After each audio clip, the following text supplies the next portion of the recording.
twilight's glow, tales of horror gently flow through the annals of the past.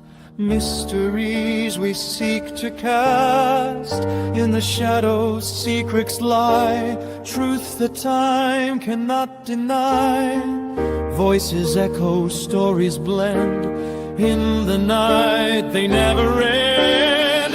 True crime tales that chill your spine, cold cases lost in time, duo murders dark and grim, pique your interest, drawing you in. Every mystery left behind, whispers creeping in your mind, covering all sorts of crime, stories twisted but sublime.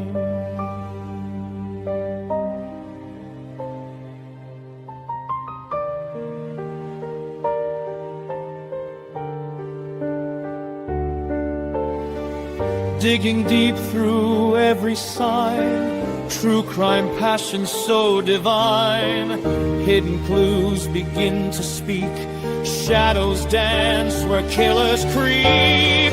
Unsolved threads we strive to keep, burning questions never sleep.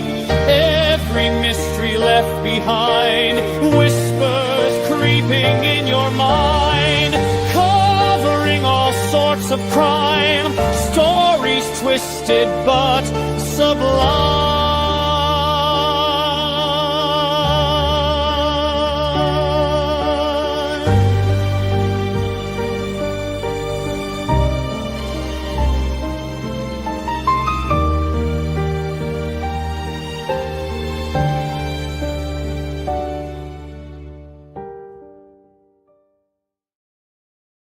Big up, everybody. Welcome into the True Crime Duo.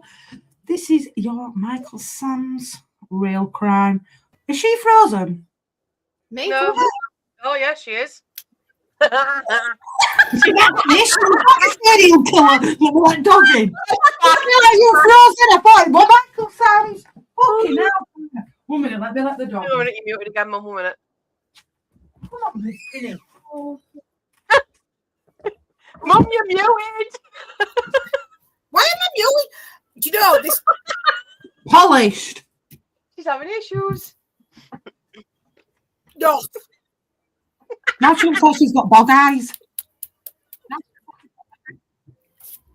Mum, we can see you now. We can see you, yeah. I know. Jill's on fire tonight. Listen, I have father down and interested. I heard you've been out today on Sunshine Bus. How have you got on? Oh. I'm exhausted. Good job I moved it forward. I'm exhausted. I had 6 French dogs all over me that wouldn't leave me alone. One called, what was his name? Can't remember his name. Oh, God. So you've had a nice time then out at Bishop Auckland. Listen, look, her nerves are clearly hanging by a thread at this point. Boring. Listen, my dad spiel about fucking fruit machines and it's good. Sounds like you've had a riveting afternoon, Cruisy. Very riveting. Not. Did Tony go? No. I wish he had done though, because he could have drove back. I'm fucking knackered. That's what Joe's done for me, Mum. I don't know if Jess has still got it on screen. Hang on, let me put my giggles on. I've never put my other ones in car, so I can't see. Show me. All right. What am I looking at? That.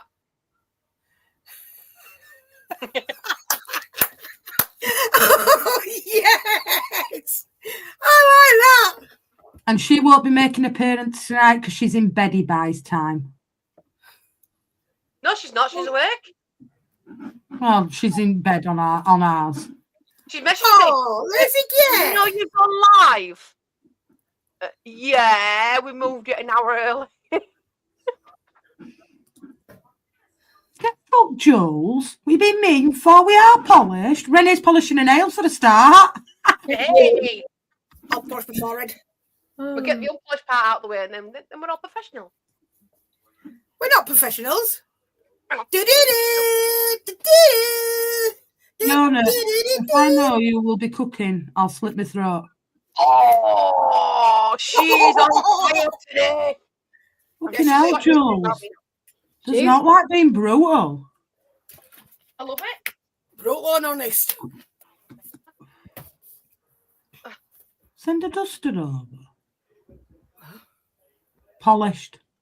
How much wine have you had, Jules? I've got a bit of sock here, look, polish. What the fuck have you got on your head? A brain.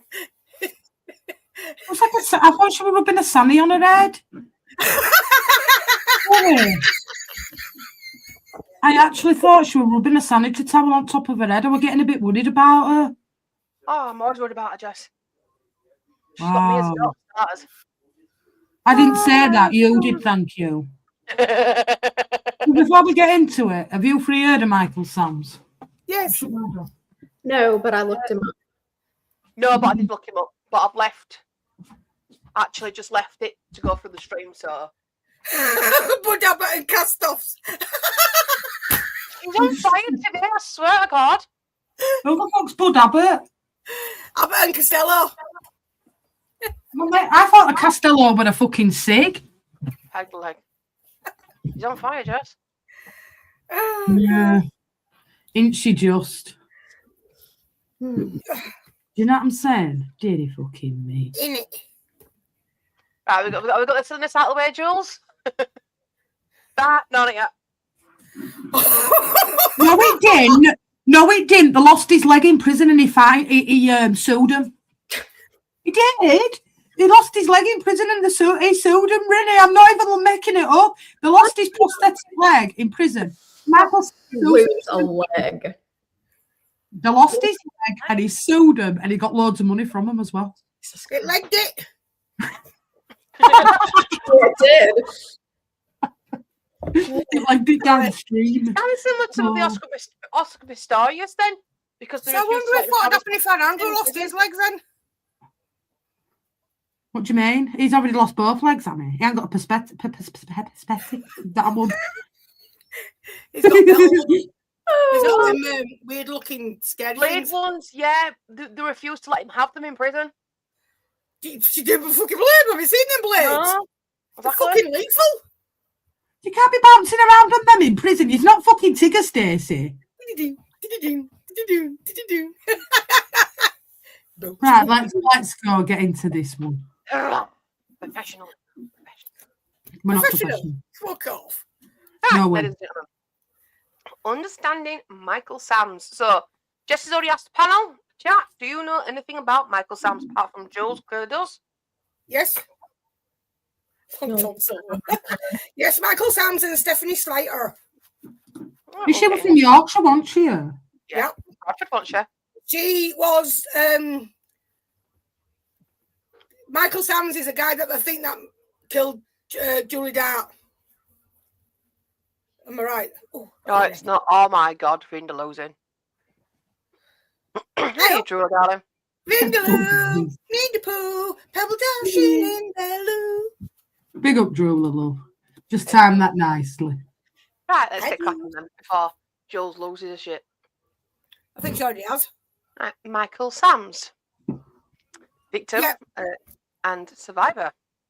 Right, but look at that picture of him. You wouldn't have thought it, would you? Especially one that he's got a peg leg. this one? Yeah, him. That's him there. And that's him when he was in prison. But this is they took this before he was. But looking at him, you wouldn't think it, would you? It just looks like somebody had walked past in the street. Yeah. I mean, there's Yeah, nothing there that says to you he'd done what he'd done. Is it? If you look at him. Jules behave. Fuck's it. 1 minute. Let me just let this dog in before we go. Right, Jules. Right, Jules, go on now. Professional. Yeah, whatever. I've got my Christmas top on as well. I'm Christmassy. Put snowman on. Me too. Camper van on. Hey. But that poor woman survived it with red hair. Oh, Yeah. She actually survived. Yeah, she survived, Rennie. He dropped her back. Do you know the brass neck of him? When he got the money, right, he dropped her back off outside where she lived. Yeah.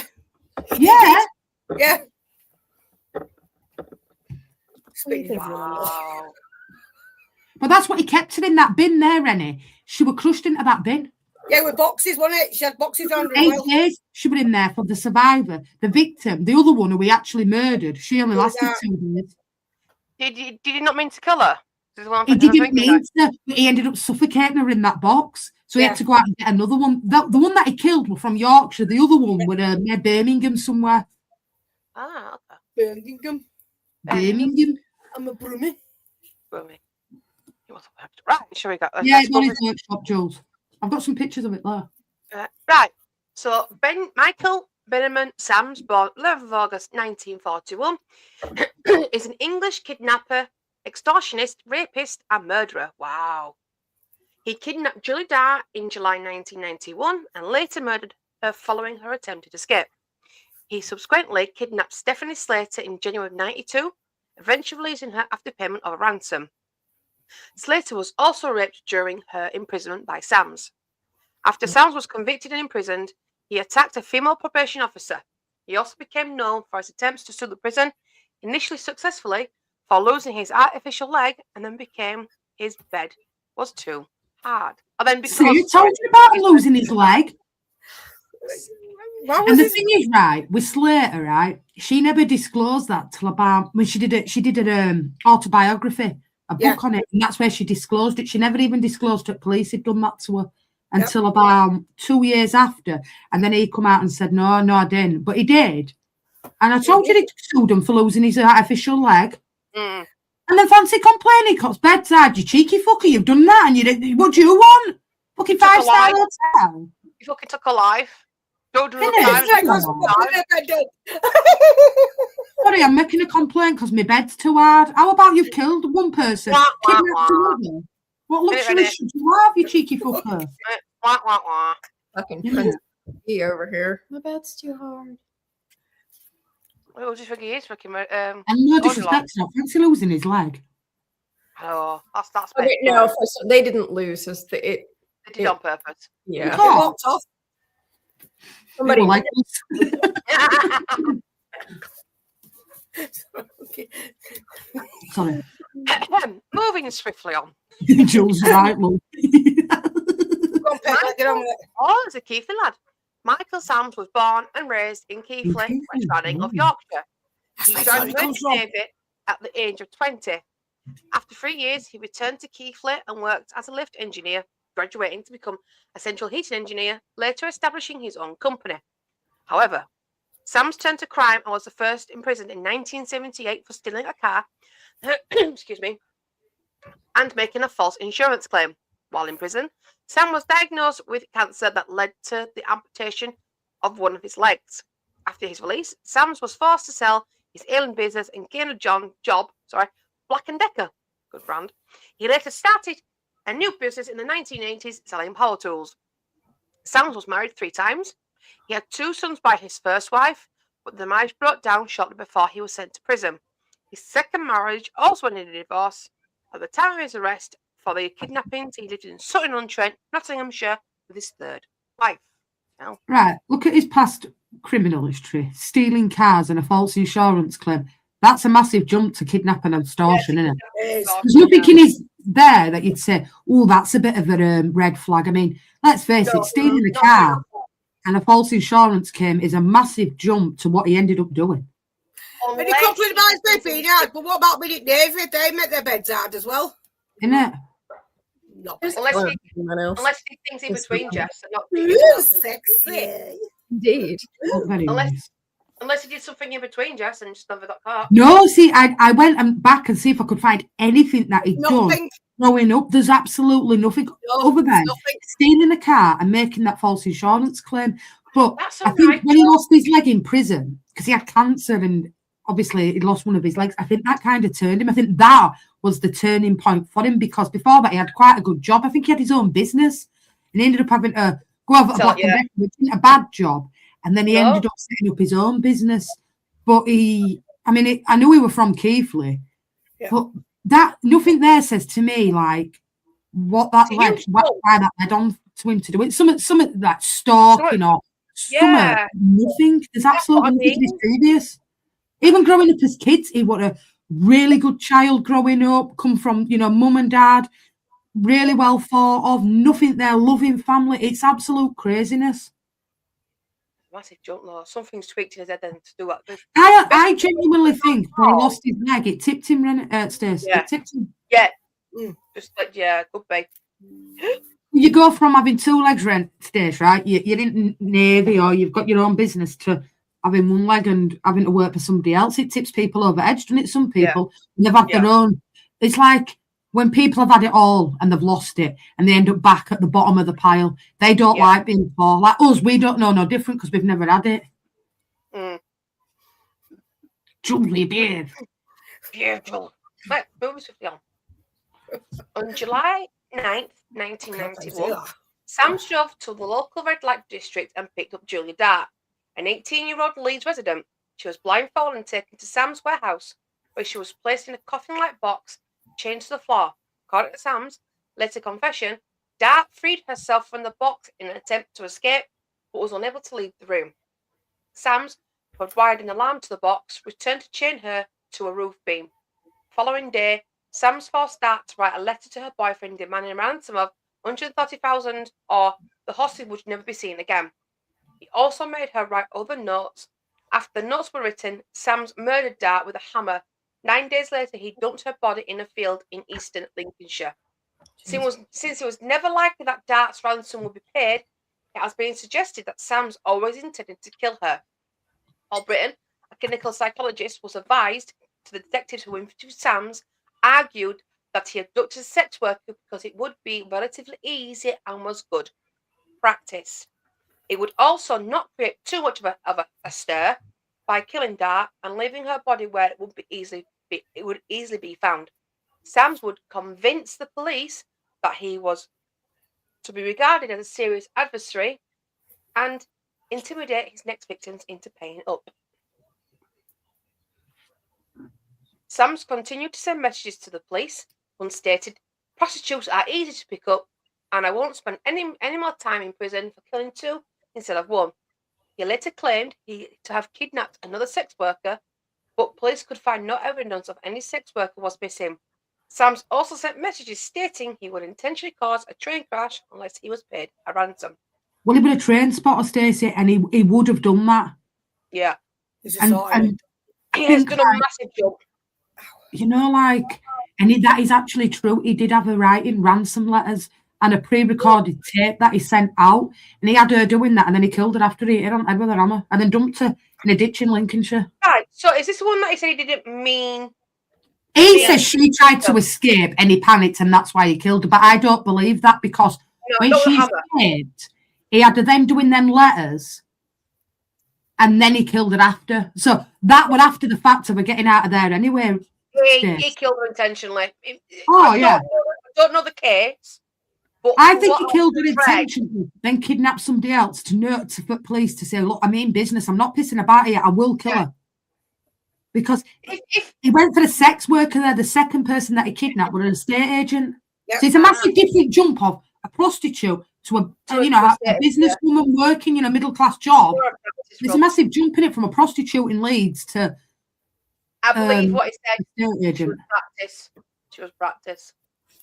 I think that was more to say, look, I'm not messing about. If you don't pay me this ransom, I'll do exactly what I did to her as I did to Julie Dart. If he didn't mean to kill her, right? Why use a hammer? With an hammer? Of course he killed her. Why use a hammer? Yeah. Oh, he was cruel, and then he just dumped her. Like hand over mouth, you know what I mean? To get her back. Maybe that would be a plausible thing. I didn't mean to kill her. I was holding her in so she could escape, and obviously I deprived her. It would be more plausible, wouldn't it? Yeah. That'd be more plausible. But using a hammer he killed her intentionally and used her, I didn't mean to kill her as an excuse, thinking he might get some leeway. And how evil and menacing is that to have her writing ransom letters to her own family? Exactly. That's evil, isn't it? Pitiful. Knowing he'd killed her anyway. Because he knew by the time them letters reached the family, she was dead anyway. Yeah. Dead. And I mean, he picked her up in Leeds and took her all the way back to Nottingham. I mean, Nottingham's still 60 odd miles away from Leeds. It's not exactly round the corner. No. I knew we were born in Leeds, but Keithley's Bradford side. It's not, Errol's side where she was picked up from. No. Crazy. It's about So she what? picked An hour's up drive Errol. from here to Keighley. And arrogant prostitutes are easy to pick up. And I Yeah. won't spend any more time in prison for killing 2 instead of 1. That is so arrogant. He knew exactly what he was doing. Kill the When was first one, Sutcliffe? kidnap the second one, and they'll take me seriously. Was Sutcliffe before or after this one? The thing Before. about the thing about a sex worker There you is go, they'll get in the car with you. You know what Exactly. I mean? That is business, innit, Renee? Like, you're not going to have them say, I ain't getting in. They need the money for the fix at the end of the day. So they ain't going to be vetting who they're getting in a car with. Let's be honest. No. If you're looking at it as a working girl's point of view, he don't look much of a threat, does he, really, looking at him? No, he One don't. leg, No. he looks pretty, you wouldn't think it. If you walk past him in a string, you wouldn't think, oh, yeah, he's murdered somebody and kidnapped another. No. I know appearances are deceptive and all that, and you don't have, a serial killer or whatever put on your head, but still, I don't think she'd have picked up any bad vibes of getting in that car with him. I mean, she does look older than 18. I mean, I was shocked when they said she was 18. Yeah. Look at them Yeah, pictures, she right. look older than 18. But that's so sad, and what a thing she went through at 18-year-old. You know what I'm saying? She's quite pretty in the picture. Very. The details of the 18-year-old prostitute's final hours were outlined by a pathologist, Professor John Jones, described to Nottingham Crown Court how Joy Dart was knocked unconscious and then strangled before her naked body was dumped in a field. See, sorry. That one sentence alone clearly shows that it wasn't an accident. If he knocked her unconscious, then strangled her, if he didn't intend to kill her, why not leave her up, knock her unconscious, put her back where she was, and that was it. But then he strangled her, so he clearly meant to kill her. So the whole I didn't mean to kill her bullshit goes right out the window. And just a dumper like that, like she's just a piece of rubbish. It's so Sad. evil, innit? It's just so nasty. Just dump her with nothing. I just, you can't comprehend it, can you? No. You can't. Added that she had been dead for probably 8 to 10 days and possibly kept in a wheelie bin before being dumped, wrapped in a cotton sheet and trussed up tightly in the fetal position. Her body was found in a field in Eastham near Grantham, Lincolnshire, last July after police received a ransom demand of £130,000 for her release.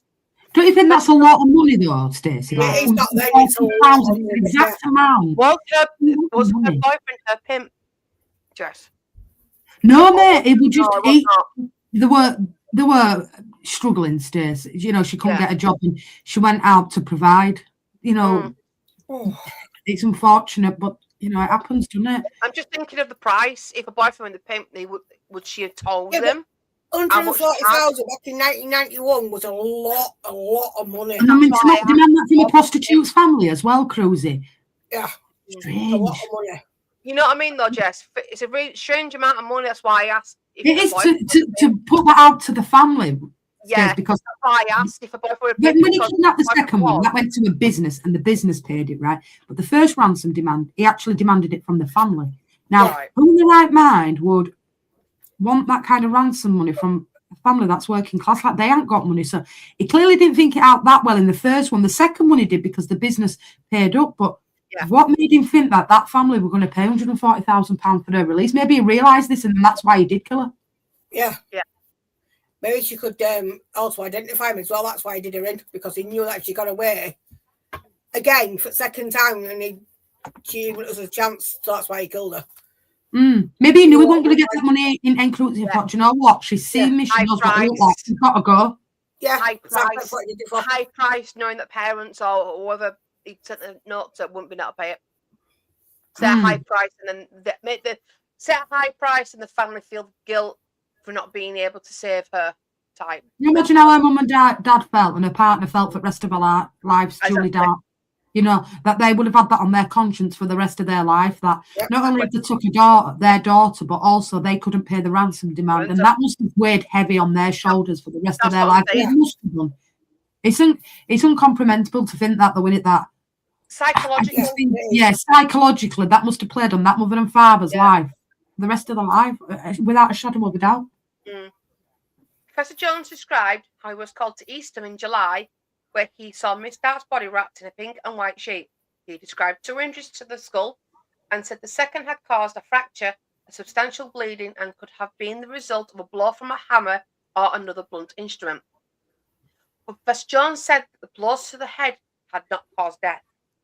There were bruising to the neck, which he said was due to a ligature, and there was also a mark around her right ankle, which suggested she had been held by a chain or a coarse rope. Death was caused by compression of the neck and head injuries, he said. Yeah, he killed her intentionally, I'm sorry. Not only has he hit her on head with an hammer, he strangled her as well. What an horrible way to die. That is a cruel, cruel way to kill somebody, that. Because with 2 whacks on head, you'd have been, you know, comatose as it is. But then to strangle her and then sexually assault her as well. What an evil bastard. What an evil bastard. It's evil, isn't it? Yeah. Be interested to find out why I jumped from something petty to this. From what I've watched on documentaries, they all stem this point from when he lost his leg. It just changed. They said before that he'd been a pleasant so psychological effect of losing his leg has flipped a switch in his brain. And that happens to a lot of people as well, Stacey, but they don't need them to go on to kill people neither. Exactly. Do you know what I'm saying? Yeah, losing your leg's bad, but that don't give you the right to then go out and kill somebody and do that. We had a friend who lost his leg. My granddad only had one leg. He lost his leg through lupus. And I went to visit him in hospital and I said, oh, my leg's hurting me so. I went, look at it then and realised he forgot he had no leg. I thought, right, tit. And he's just laid down bed laughing. He did a second, but yeah, Peter. Yeah. Bed. Bed. But, yeah, he was all right. He never turned fucking murderous. No, he didn't. He lost his leg, but he never lost his sense of humour either. Well, my granddad lost his leg, but it didn't lead him to go on to kill people. No, it's just a cruel blow. Yeah. But this is the second lady, and she survived it.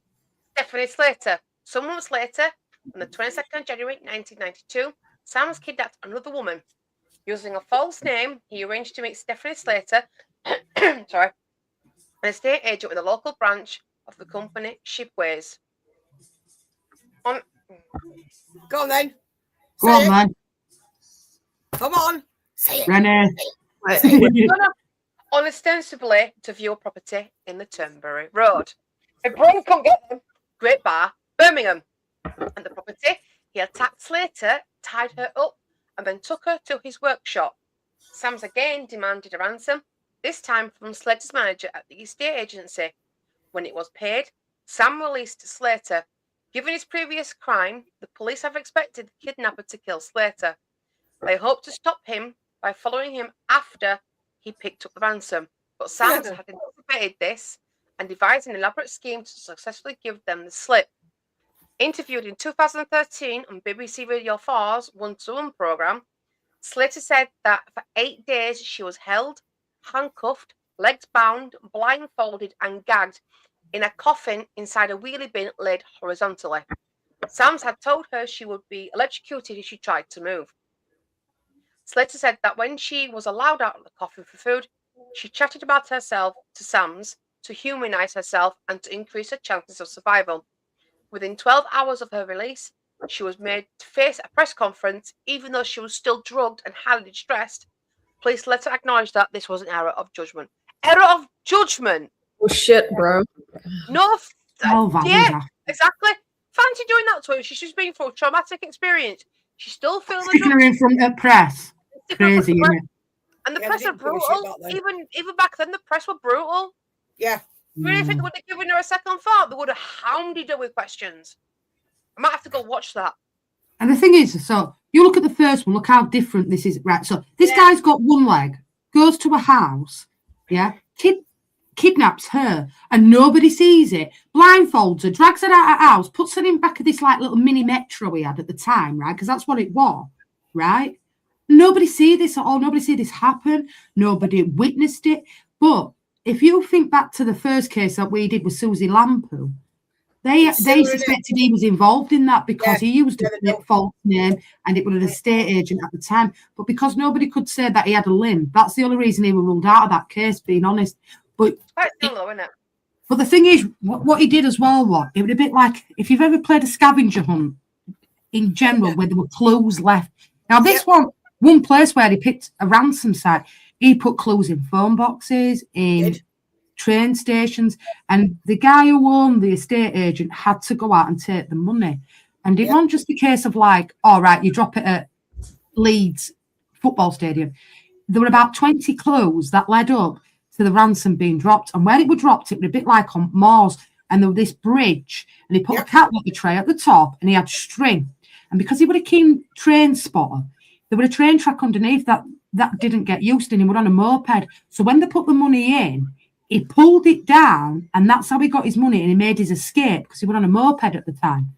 Because the police thought at the time they could just follow him and get him picking the money up. But this guy wasn't stupid, you know what I'm saying? And it picked a night where, when I say it was foggy, you couldn't see 2 feet in front of you. That's how bad it was. But he played the game very well. You know, the first time he learned from what he'd done, in that sounds really cold, because it took him a year later to do this one. But this time he made sure that, you know, he did it right in that sense. And she did survive, bless her, but she died 10 years ago. She did a cancer.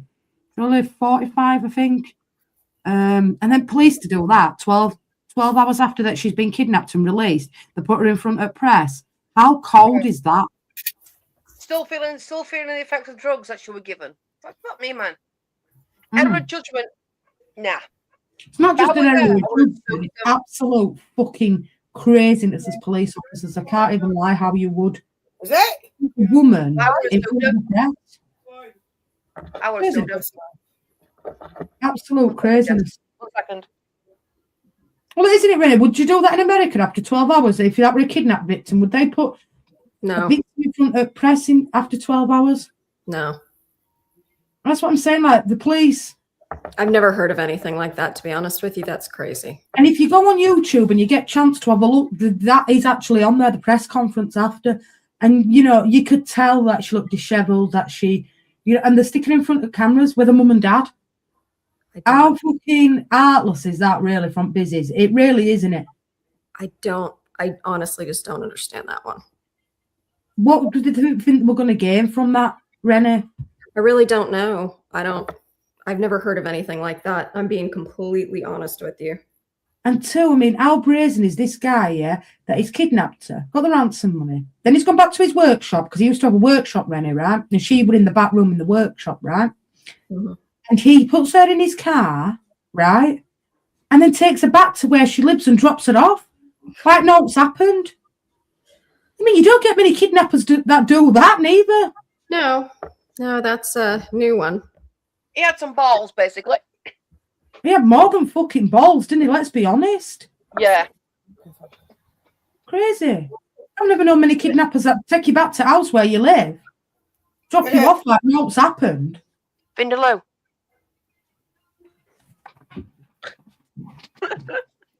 Yeah. I've got some pictures. All right, then. So look at that, right? That looks like him done it. That artist impression. Yes. The glasses look bang on, don't they? Does look like him, doesn't it? The nose as well. I mean, that's so Rennie, that picture at the bottom is her 12 hours when she was put in that press conference with her dad. Look how dishevelled she looks. You can tell she can tell she's drugged. Look at her eyes. Exactly. Right? She was 50 when she died. That's the third wife with his one leg. That. But if you look at that E-fit, really, those glasses and rimmed glasses are very on point, aren't they, really? Look at the chin. Look at the side profile. The chin look Jess. Yeah, yeah. And then look at this bit here. Look, you can just see the little dip. She's spot on. And that was her artist impression, the lady below.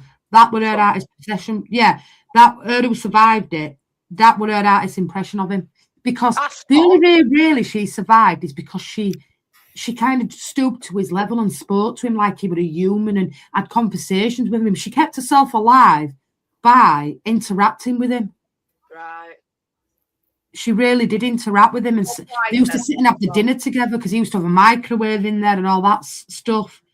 And they used to sit and have food together and everything. She used to talk to him to keep herself alive. And that's the reason why she did survive.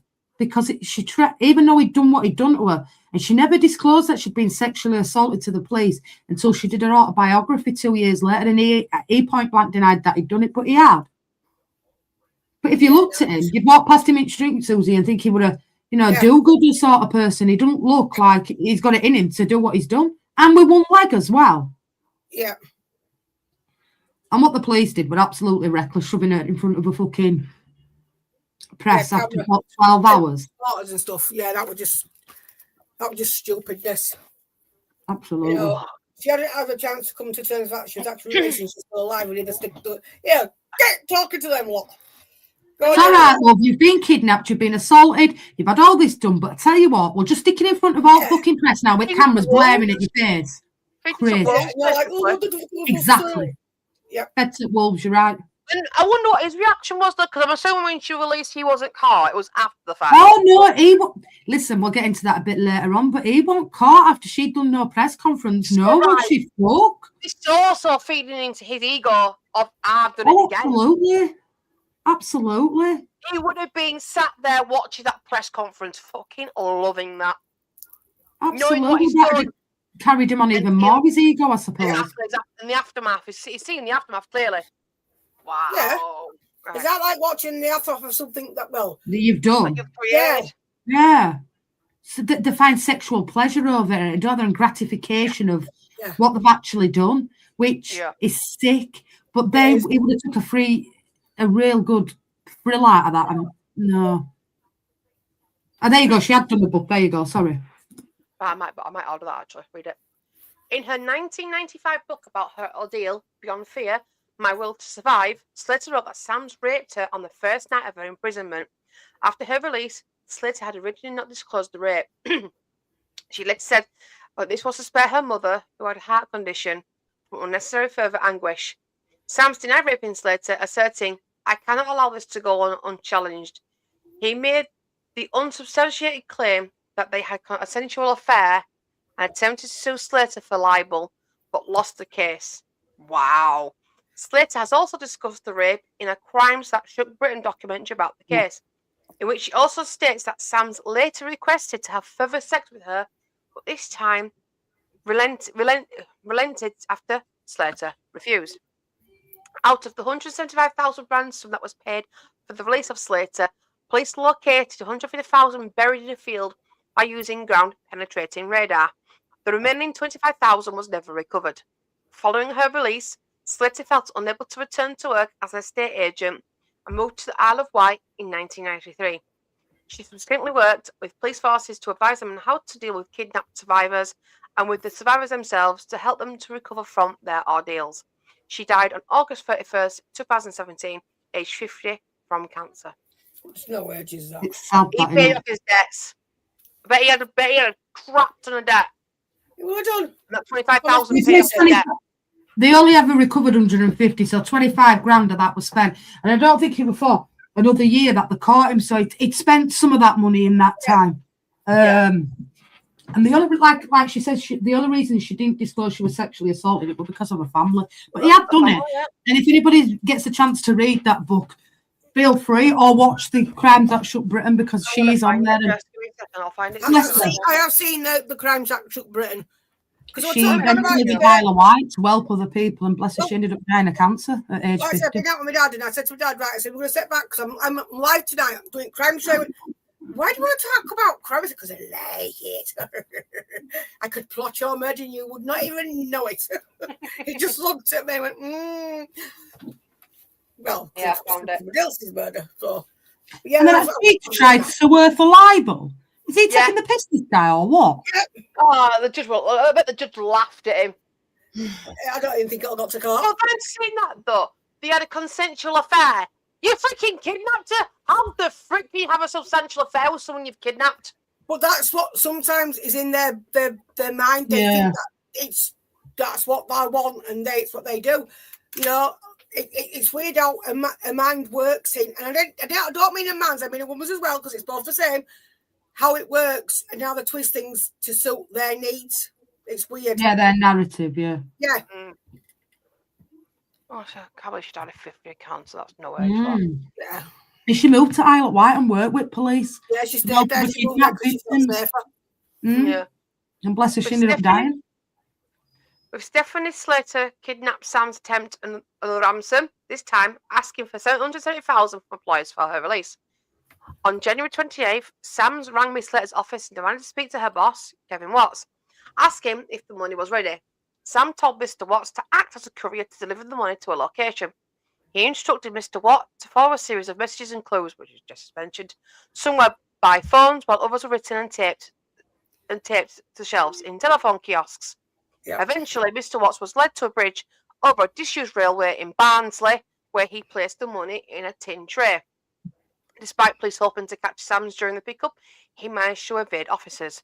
After Sam received the ransom, he let Miss Slater go, dropping her off near her home in Birmingham. So when he rang the estate agent up to demand the ransom money, the bloke, Kevin Watts, asked him something and he said, "Never you mind."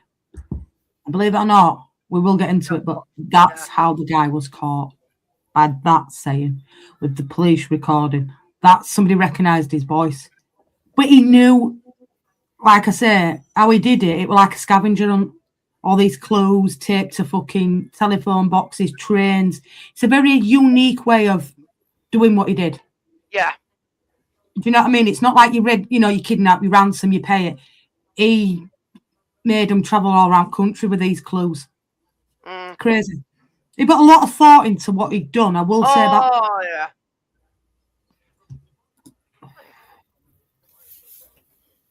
I agree. There you go.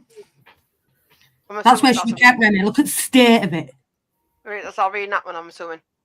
Yeah, that's a reenactment of it off the film. That's the money that they found in the box. And that's where he kept her. Look at them £50 notes. Is that the wheelie bin there? Oh, no, it's TV. The wheelie bin's under that big green thing at back. That? Yeah. Yeah. That's where he kept her. But look at the state of it. It's like an abandoned bloody warehouse. And this is where he works. This is his workplace. Fuck me, man. It just looks awful, doesn't it? Yeah. It just looks dingy, cold. It's not somewhere where you'd want to spend a night, would it? Getting romantic with somebody if they're having this affair. As so he says. Bullshit. I mean, this is a while ago, Vin. Does it same age as me? Micheal Sams turned the skills of obsessive train spotting to kidnap and ransom with devastating effect, evading police for almost 9 months in a game according to the rules of his own making, writes Terry Kirby. It was the compulsions of his hobby that proved to be his downfall. His elaborate game left behind a array of clues that eventually led to his arrest and conviction for the murder of Julia Dart and attempts to blackmail British Rail. Well, Sam's home in Sutton-on-Trent, Nottinghamshire, is next to the East Coast Main Line and is a shrine to his hobby. His model railway occupies one room and the house is filled with books and photographs of trains and engine nameplates. So that bike there was the bike that he used to get away from him, that little moped there. But he was a train spot. He was obsessed with trains. That was his house, and that was inside his house. He was absolutely obsessed with trains. That's a Vespa, that, you know. That's what he used to escape. When he pulled that money down, he used the moped to get away. I think it's a Vespa, Mum. Don't like one. Oh, it could be, you know, actually. And he did attempt to extort money from British Rail, and he was going to cause a massive train crash online. It's either a Vespa or a Lambretta. Could be a Lambretta. There's 2 bikes he used, yeah, plus a car. Oh, no, Mum. No, Mum. You are correct. It is a Vespa. You can just make out there. Vespa on front. Up there. I can't see because I'm tired. Agreed Right, with the I can just... Because Vespa had a line underneath it, didn't it, Mum? We were a slant. Yeah. Goes up like that. And I mean, that's an old Vespa, though, is that by looking at it? So... Oh, that'd have been a little early 80s, wouldn't it? Oh. Yeah, so that Vespa would have done the job, like you said, Jess, on the track. Oh, yeah, to get away from police, it's better than a car, isn't it? It's easier to get away from that than it is a car, let's be honest. Big up, Wizzy. Train Spot's habit of recording everything in detail was displayed in the extortion letters Sam sent to the police about Miss Star and British Rail. But they gave a chain of clues, spelling errors, fibres on the sticky tape, and postmarks. Sam's need to record his detailed plans also betrayed him through deleted files on his word processor. Those contained fragments of complicated ransom trails, all involving railway stations or disused railway lines. The clues to Miss Stark's killer were linked inexorably to the rail badge on the coat of the man who admitted kidnapping Stephanie Slater. I thought you were going to say something then. Were you going to say something, Jess? I thought I had someone going to say something, so I do apologise. His first wife, now Susan O, 49, and one of their sons, Charles, were responsible for his arrest. Mrs. O, who divorced Sams 15 years ago, contacted police after hearing his tape voice and seeing an artist's impression of him on BBC Television's Crime Watch programme. He was arrested the following day. Police say his third wife, Tina, had also seen the artist's impression on television, had remarked to him on its similarity. Oh, God. So his ex-wife and his current wife spotted it. So when they did the Crime Watch appeal, they played the tape recording of him demanding the money from the estate agents, and that's how she got him when he said, "Never you mind." As simple as that saying, and she twigged who it was, what his downfall, that's what caught him. Never you mind. That's crazy, isn't it? Yeah. Simple things that he would have disregarded. Oh, yeah, absolutely. He probably would have thought that they were tape recording that at the time. But the what? That was downfall. Yep. So, simple word of never you mind. Excuse me. D.S. Gorgon recalled how calm and cool Sams had greeted the officers and accepted his arrest without complaining or fighting it. He even directed the driver to the nearest police station. All this time we've been searching for this chap who's outwitted West Midlands police. He's killed and he was prepared to kill again. He added he was shocked to discover the culprit was a shambling one-legged man, the limp he believes was extenuated as a person who had been committing horrific crimes under the radar for several months. Recalling Sam's arrest ahead of Dr. D.S. Grogan revealed the moment the killer realised he was being charged with serious crime, at which point his chipper demeanour faded fast. The blood drained through his face, the cop recalled, adding that his apparent vulnerability meant it was the best time to interview him in the hope he would reveal as much information as possible. West Midlands police were left stumped after the body of 18-year-old Joe Dart was discovered in July 1991 and began their hunt for her killer. Days earlier, the sadistic murderer had picked up Miss Dart in Chapeltown area of Leeds while cruising through the red light district searching for a victim. Miss Dart, had turned to prostitution to clear her debts so she could pursue her dream of an army career. Oh no. Having passed the medical and other assessment tests. After she got to his car, Sam drove the terrified teenager 70 miles to his workshop in Nottinghamshire.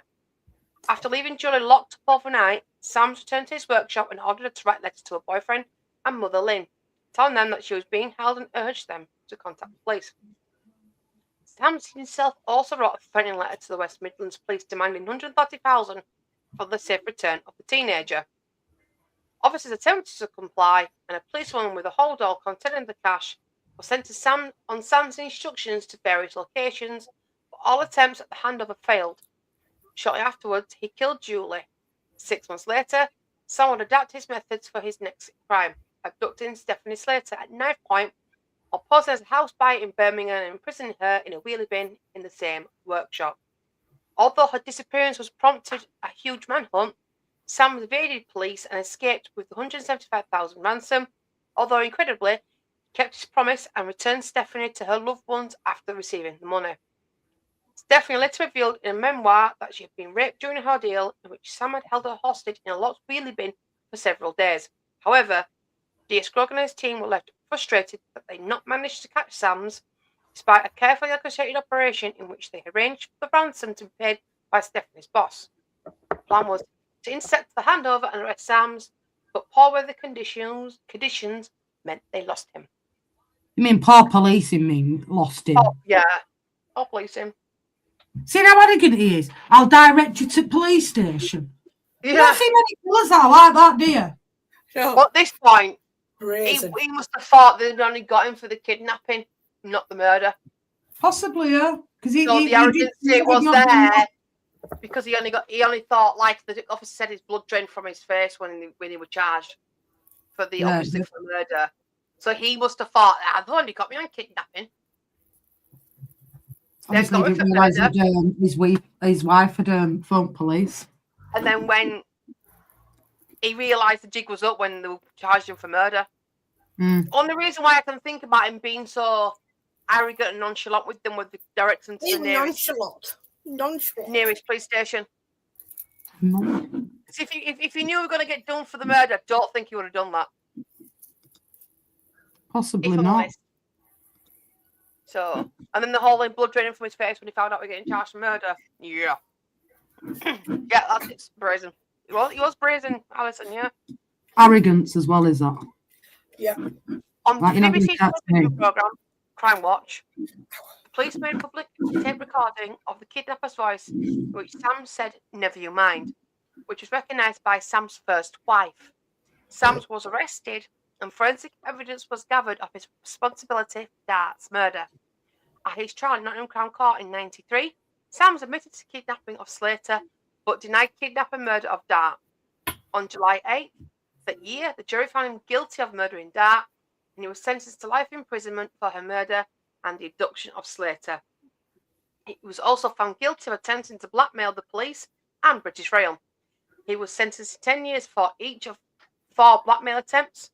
Sam confessed to Dart's murder in prison 3 days after he was found guilty. He had asked the senior investigating officer, Detective Chief Superintendent Bob Taylor, to visit him in jail.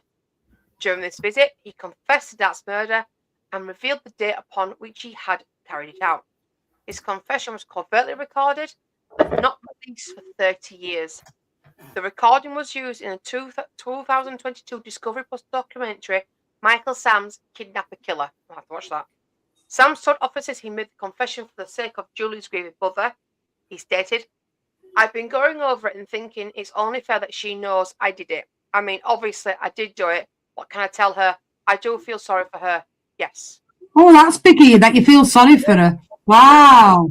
Why did you say at the time? Why did you say Yeah, why did you have to put her through that trial in court? Why couldn't you admit to it? Exactly. And then that a mum could have. You could have saved a lot of all-round, couldn't you, Cruiser, really, and admitted it anyway. We're already going to go down anyway. Yeah. That's just evil. That's having that last bit to hang on to. And then 3 days later, he rings, and I know he's Bob Taylor. He's been involved in a lot of high-class cases. So I'll tell you what now, I'll admit to it. That's that last bit, putting 2 fingers up at the family, in my opinion. Yeah, it is. It is. It's definitely the same. Fuck you. Sams continued to offend after he was imprisoned. Shocking. He was a probation officer with a male spike in October 95 at Wakefield Prison. After his trial in February 97 at Durham Crown Court, he received an additional 8 years to his term for this crime. Sams was awarded $4,000 in damages when the prison service lost his artificial leg during a transfer. The award caused considerable public outrage. He also brought a civil case because he believed the prison bed was too hard. A further complaint was that he was unfairly held in solitary confinement, leading to loss of earnings, and that works of art he had painted in prison had gone missing. Or Poor diddums. In April 2007, a letter by Sams was published by Inside Time, a newspaper for prisoners, in which he claimed OAPs, pensioners, in prison are far better off than those in the community. As of 2025, Sams is still in prison. A minimum term of 25 years in prison was originally ordered, but Sams, now in his 80s, has been in prison for well over 30 years and is now among the oldest and longest-serving life sentence prisoners in England and Wales. His latest parole denial was in 2023, and the parole board panel concluded that the proposed release plan would not be robust enough to manage Mr. Sams in the community at this stage. He was also denied transfer to an open prison. I mean, he's in his 80s and he's still deemed too dangerous to even go into an open prison. That's crazy. Exactly. And he's in his 80s now. Yep. I agree, Alison. I'd like to know how this asshole got married 3 times. Just saying. It's a good question. Yeah, very good question. Micheal Sams has been in prison since he was jailed for life in 93. No minimum term was set by the court after his conviction.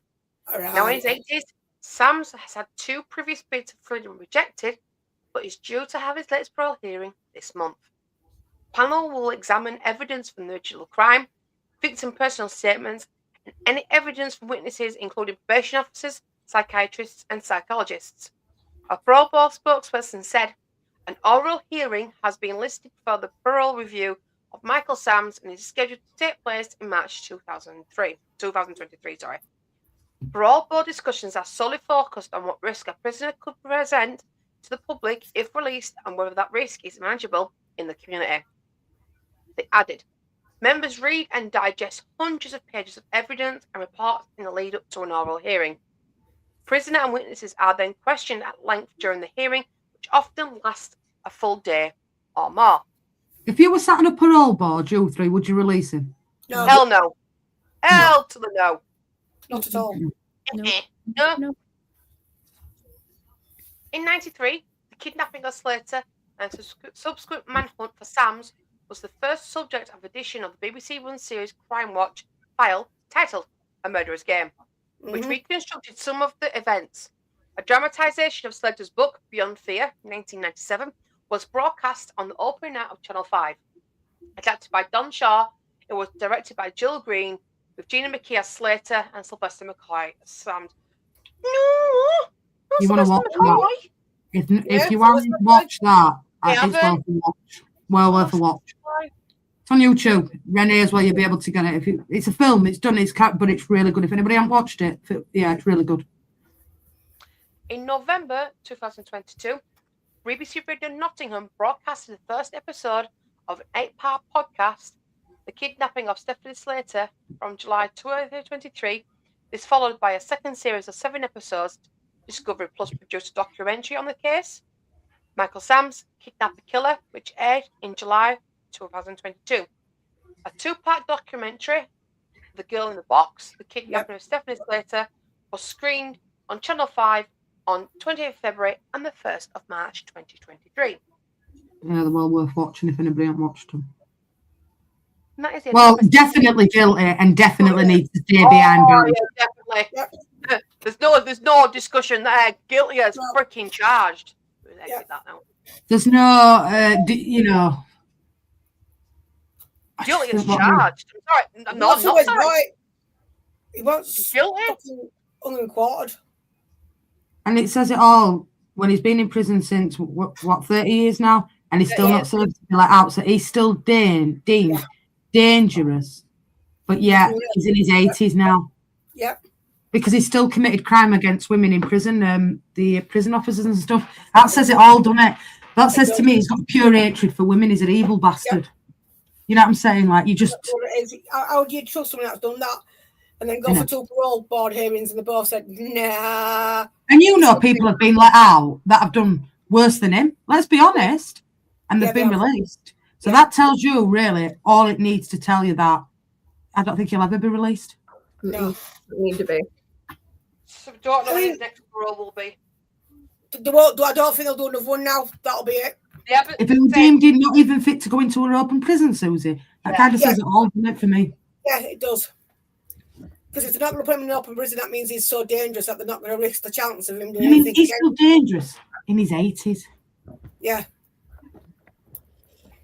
You know what I mean?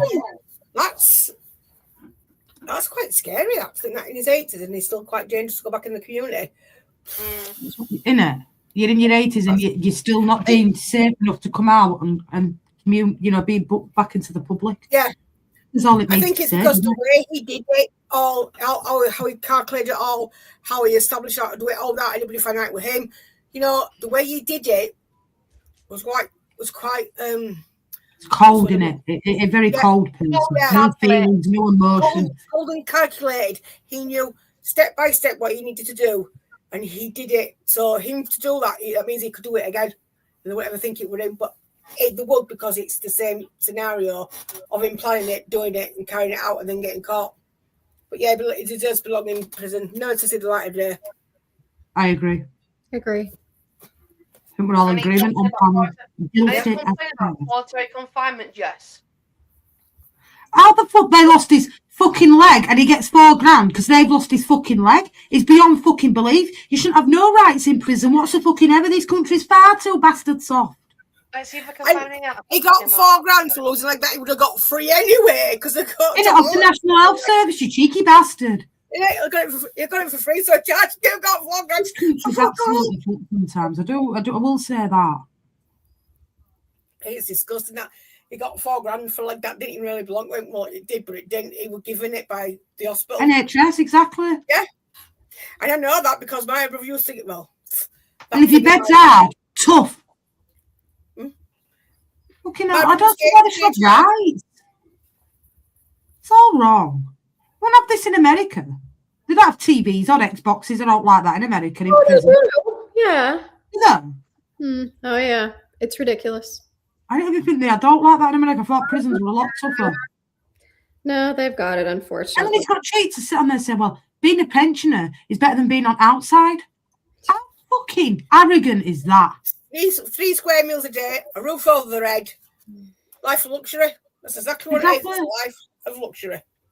It's absolutely. I thought when you went to prison for a crime, you did prison. There were no TVs, radio, yeah, possibly. But no, they've got everything they need in there now. What's the point? What's the point in saying like an holiday camp for them, cruising, little holiday for them. But You know what I'm saying? Yeah. Little job in there, bedroom of their own, Xbox, TV, all that sort of stuff. Why? Why should you have any of those luxuries? He was awarded £3,548,000 for paintings lost. What, for his leg? Earnings. I don't want any of this fucking artwork anyway. 25 years ago, The Guardian. They did an article on it and I found it. Oh, God. So, He's free. Killer and kidnapper Micheal Sams, £3,548 compensation for paintings lost during move between jails. 6 paintings by Sams were valued at $500 apiece by a judge at an earlier hearing. The rest of the cash is to cover other lost items, including cassette tapes and personal items, as well as earnings Sams missed while held in a prison segregation unit. The prison service contested the claim. A spokeswoman said the case has now been settled. The original hearing was scheduled for about 18. Will not take place. The prisoner has accepted the offer, but will not receive the money himself. It will go to nominated recipients. So even though he sued the prison service, he didn't get a dime. They still went to somebody he knew, nominated. That means he's got to nominate somebody to get that money for him. Oh, yeah. You'd have got fuck all. Yeah, I should say who got his money. I don't want his artwork anyway. No disrespect at all. It's not the first time I've heard that, truly. So apparently, so this is like I said, this is visual article 25 years ago. Norman Brennan, director of the Victims of Crime Trust, condemned the payout and said new laws were needed to stop inmates pursuing claims against the prison service. I am aghast, and so are the victims and the law-abiding public, at these bizarre payouts to criminals by the public service. Agreed. Yeah, it didn't go down well. So let's see if we can find out who was nominated recipient was. I have to agree. Peg leg. Yeah, take that peg leg. See. You see, that's just it. When I'm not saying everybody, but certain people that I know, one of them anyway, i.e. my brother, I don't give a shit, I'll say, because he's got no legs and no arm, he acts like he's hard done by, and no, he's not. He can walk without his fucking legs. He don't need to use a wheelchair. He uses it for sympathy and the sympathy vote. And it really, really riles me. I know that he can walk without a wheelchair or without his legs on. And it's just like, why do you do it? What are you trying to gain by it? And the stuff you've said about my dad and my mum, and then the way you speak, I can't fucking stand him. I hate him, me. I really hate him. The recipients will not be, the recipient will never be named. Oh, you wouldn't have thought he would have been, would you? Let's be honest. Who wants to admit that they've took fucking money from a fucking serial killer? Yeah, isn't it? Crazy. It's not just that. There's some crazy fans out there and all, isn't there? Oh, there's people that probably write to him in prison that think he's a god. Oh, yeah. I want to marry you. I want to tell your kids to fuck off. Oh, You've God. seen it with that bloody, what's he called? Fucking Levi Belfield. Mhm. Yeah. And Bronson Oh, as well. getting married. Mm-hmm. Yeah. I don't understand why you want to marry a child killer. I don't get the concept of Still that. together now, apparently. From what I read. Still Listen, together Bless now. you, my friend. So, next week's days, who is it? It's Peter Sutcliffe, the Yorkshire Ripper. Because I know a lot about this one. 8 p.m. Back to normal now. If we could squeeze it in at 7, we may move it to 7 just so that everybody gets a little bit of an early one on a Sunday. I enjoyed that, lady. It's a really good good stream. You're welcome, darling. Let Rennie finish sneezing. But guilty as charged for me should never be released, in my opinion. No. Yeah, no. Yeah, agreed. I mean, like you said, he might even be him that did, what's the name? Well, this is the thing, Cruzy, right? He has been linked to it, but because, and this is why the police don't think he did it, right? This is all. He's got one leg. Because he didn't, because the person that reported seeing Mr. Kipper didn't see him with a limp. And? Nobody else. And this one never seen a fucking limp either. Not everyone artificial leg walks with a limp. No. Exactly. So we could have done it. When you look at the second one, estate agent, changed the name. Who's to say he didn't kill Susie Lampo? My money's still on the other fucker. My brother with his false legs, differently, but not a limp. But I've never seen Happy walk with a limp. Yeah, but when Andrew had his first set of legs, and I remember he had rockers on his when he first got his first legs. But after so long and got used to them, they changed them. And when he walked, you could hear it going click, click, click. Because the metal frame on the hinge had click. You could hear it. So you could hear it coming down that corner. Andrew's here, listen to click, click, click, click. Harold and Kumar. Do we look like stoners to you? Well, I am. You're right there, to be fair. I can't really say any different. You did great, Harold and Kumar. Now I want to know who's Harold and I want to know who's Kumar. Well, I'll be Harold. At number 42. I don't mind. Harold out of the two is the biggest stoner of the two. Harold stepson son. If you haven't watched it, Harold and Kumar escaped from Guantanamo Bay. That was funny. Oh, I know who he's talking about because I've actually seen the movies. So I don't like this because I've been up since 7:30 this morning on a job with my dad, taking him to fucking visit his mate. On a job. Robin Morrison's blind. If you want any cheap meat, contact Cruzy. 2 joints of beef, £50. Boom. We've got the lamb joint, £20 a time. £20 a time. There's slice of bacon thrown in. You get the streaky bacon free, and we've got joints of turkey as well. Price ticket £120. We'll give you all these £20 a piece. Come on, ladies and gents, come on, get your meat fight all get sold. Come you on, buy one, you get one free. Do that cow didn't they? Yeah. Free. Come and get your sausages, your bacon, your wine, your everything. Come on over here. Did you used to do? My old house.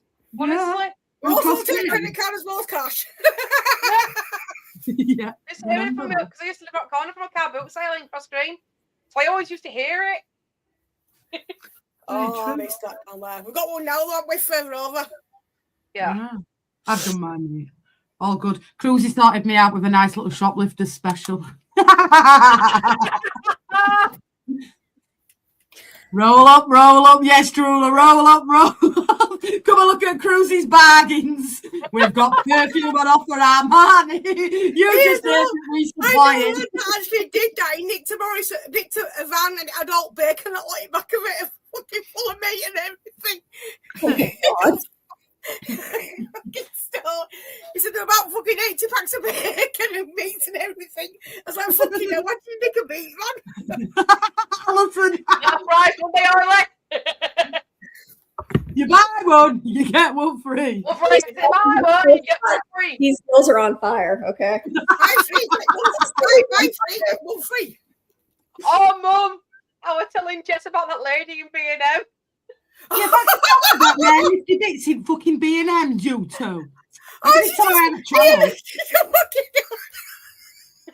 poor lass just fucking nearly fell to the floor laughing, and I was like, "What?"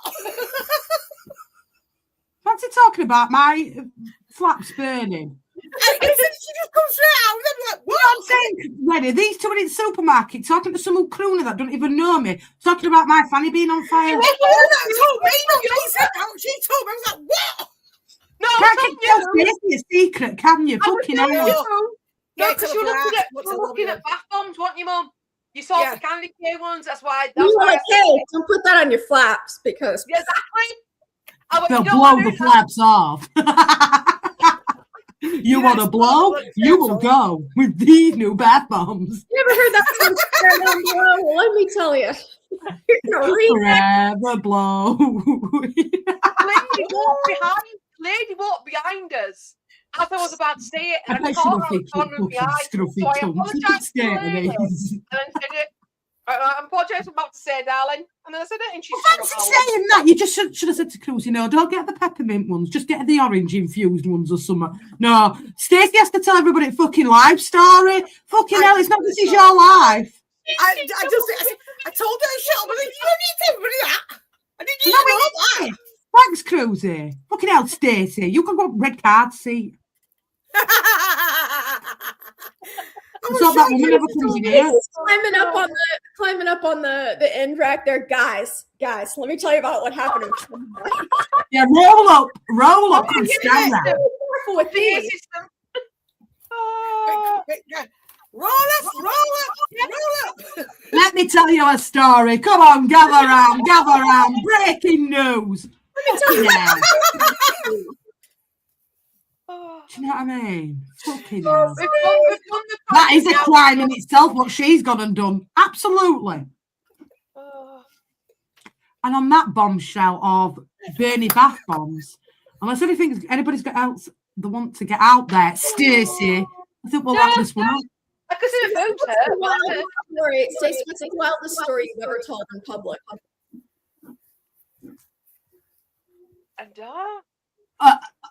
Definitely on this channel, she's disclosed a fair few things. Oh yeah. Look, you can't get no more in a minute, Jeff. Does that mean if you? What's your worst thing? Then I'll tell you mine. Come on, Renee. I don't know. Like I'm not big on. Worst one I've ever done, right? And I'll be open unless when I was a kid, I shit in a cup. Oops.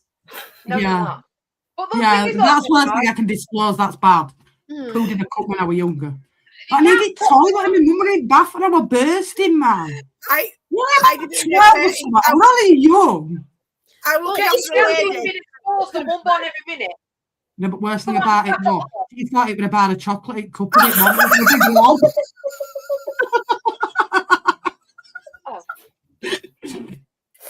That's the worst thing I've ever done.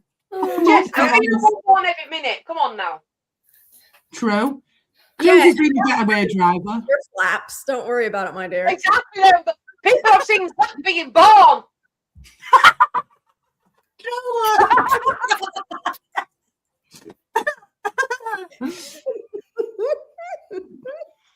might do, Trula? I might just go get some brown what the fuck do you call it? Play-Doh and stick a plastic cover. Come on, string with it in my hand. Yeah, well, that's the worst I've ever done. Not like you. That was younger then. But only about. I know, but like I said, Jess, I don't think anyone can stop being one born every minute. Like I said, Mrs. Biddy thought it was a chocolate bar. Oh. I don't think I've done that like that. I have used a commode in somebody's house window when I sat on the toilet.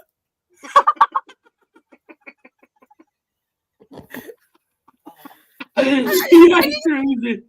needed to go. When she got into bed, I cleaned it out.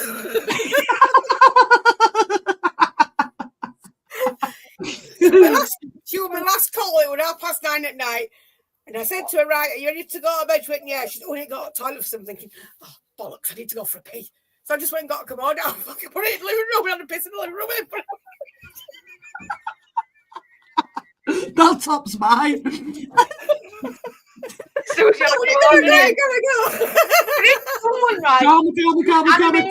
on. Oh, I've been and gone. I've been and gone. Right, I'm going to wrap this one up. Just think of us at Christmas. Her on a commode, me pooing in a cup, her on one barn every minute.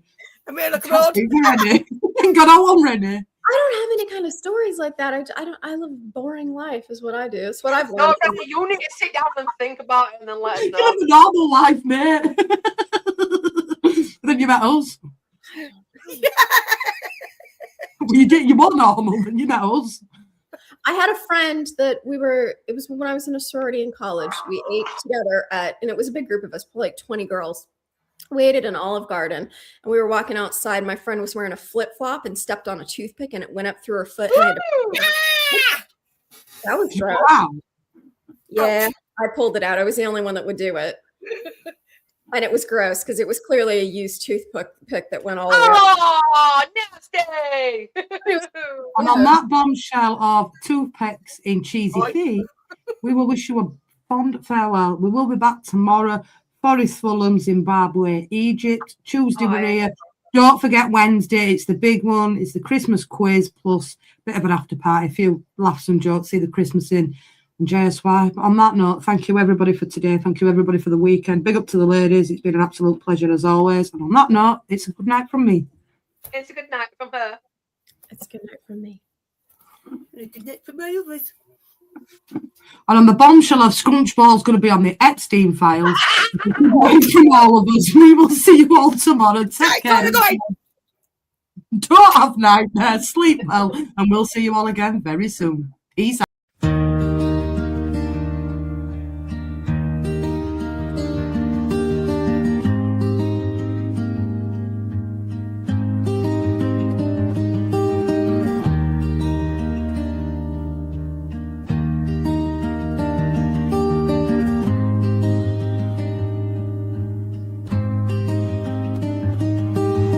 Like and share, we shall see you next time on True Crime Duo. Make the right choices. Please don't have nightmares. Till next time.